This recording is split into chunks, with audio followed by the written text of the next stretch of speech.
Hi, here's a quick tip for you.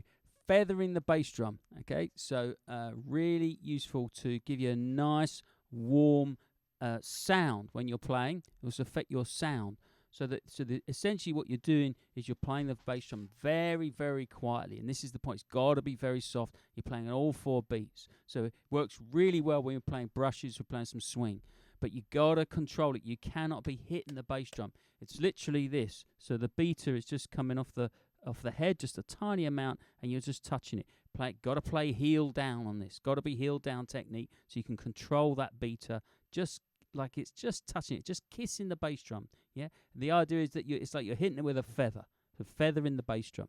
And what I'll do is I'll show you without, and then I'll show you with. And what you'll feel is it just gives the groove that depth. It's that low sub bass sound, and that gives a much warmer feel to the groove. Okay, it's very, very subtle, but like a lot of these things, you miss it when it's not there.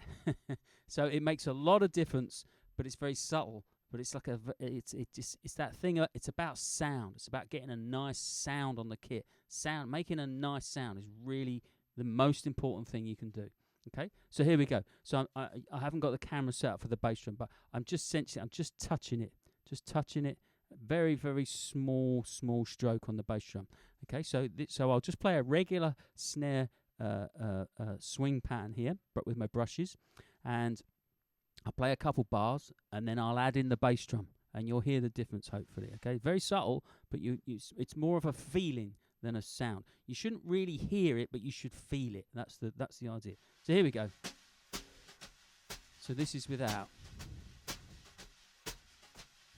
Here it comes.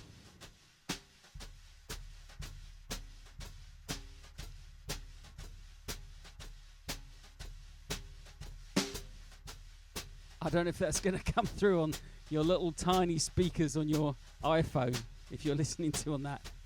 Maybe this one won't work, but I can hear it here. So here, this is off. And with the bass drum now. Here we go. 1, 2, bass drum. Hear it? Off. This is a bit thin without the bass drum on. There you go. Feathering the bass drum. Takes a lot of skill to be able to play it that consistently and that quietly. It's a very, very small movement, very controlled movement with the pedal. Have fun with that. See you in the next one.